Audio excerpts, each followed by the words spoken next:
Assalamualaikum warahmatullahi wabarakatuh.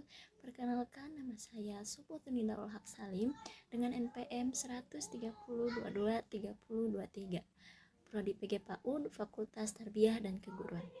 Sini saya dari kelompok 4 akan menjelaskan topik 2, yaitu materi mengenai musyawarah dan permusyawaratan. Kata Pancasila berasal dari bahasa Sanskerta, yaitu terdiri dari dua kata yang pertama ada panca yang berarti 5, dan yang kedua ada sila yang bermakna prinsip atau asas. Dengan demikian, Pancasila dimaknai sebagai rumusan dan pedoman dalam kehidupan berbangsa dan bernegara bagi seluruh rakyat Indonesia. Pancasila terdiri dari 5 dasar negara Republik Indonesia yang menjadi pilar ideologis bagi segenap bangsa Indonesia.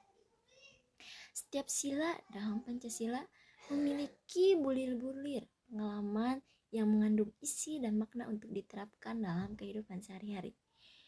Lalu kita masuk ke dalam topik musyawarah. Sebelumnya, apa itu musyawarah? Musyawarah merupakan proses diskusi atau perundingan yang dilakukan oleh sekelompok orang atau pihak untuk mencapai kesepakatan atau keputusan bersama. Istilah dalam bahasa Arab yaitu syawara yang berarti menampakkan dan menawarkan sesuatu. Musyawarah digunakan dalam konteks pengambilan keputusan dalam suatu organisasi, masyarakat, atau pemerintah dengan tujuan mencapai kesepakatan yang dapat diterima oleh semua pihak yang terlibat. Prinsip musyawarah adalah salah satu aspek terpenting dalam budaya dan sistem demokrasi Indonesia. Karena dalam Islam, musyawarah juga ditekankan dalam Al-Quran sebagai cara untuk memecahkan masalah dalam mencapai kesepakatan.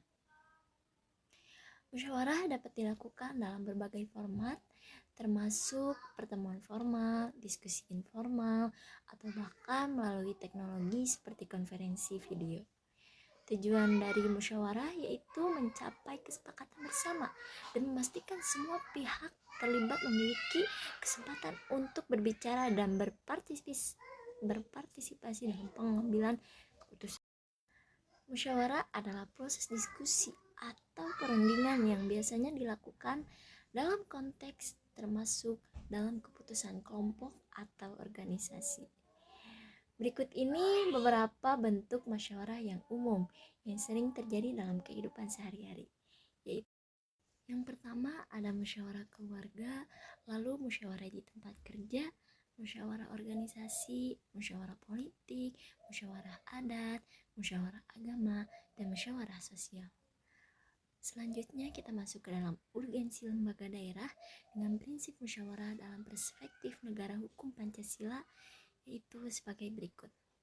Yang pertama, ada dasar filosofis Pancasila sebagai filosofi negara menekankan nilai-nilai seperti ketuhanan, kemanusiaan, persatuan, demokrasi, dan keadilan. Prinsip musyawarah ini mencerminkan demokrasi dan keadilan dalam pengambilan keputusan sejalan dengan nilai-nilai Pancasila. Lalu yang kedua, ada negara hukum dan prinsip rule of law. Negara hukum Pancasila ini menekankan pentingnya prinsip rule of law, di mana hukum berlaku untuk semua, termasuk pemerintah. Lembaga daerah yang beroperasi dengan prinsip musyawarah dapat memastikan pemenuhannya. Lalu yang ketiga, ada pengakuan dan perlindungan hak asasi manusia. Prinsip musyawarah ini yang terlibat dalam pengambilan keputusan masyarakat juga mendukung pengakuan dan perlindungan hak. Lalu yang keempat, ada keseimbangan kepentingan penanggung jawab lembaga negara. Lalu yang kelima, ada lembaga daerah yang mengutamakan tanggung jawab daripada kepentingan diri sendiri. Yang terakhir, ada musyawarah hukum berlandaskan adat atau yang disebut sebagai prinsip. Dalam kesimpulan materi kali ini, yaitu dalam konteks negara hukum Pancasila, lembaga daerah yang menerapkan prinsip musyawarah memainkan peran penting dalam memastikan penerapan nilai-nilai Pancasila, prinsip supremasi hukum, dan perlindungan hak asasi manusia dalam pengambilan keputusan. Demikian presentasi dari saya. Mohon maaf apabila ada kekurangan kata atau kesalahan pada kata-kata saya. Sekian, wassalamualaikum warahmatullahi wabarakatuh.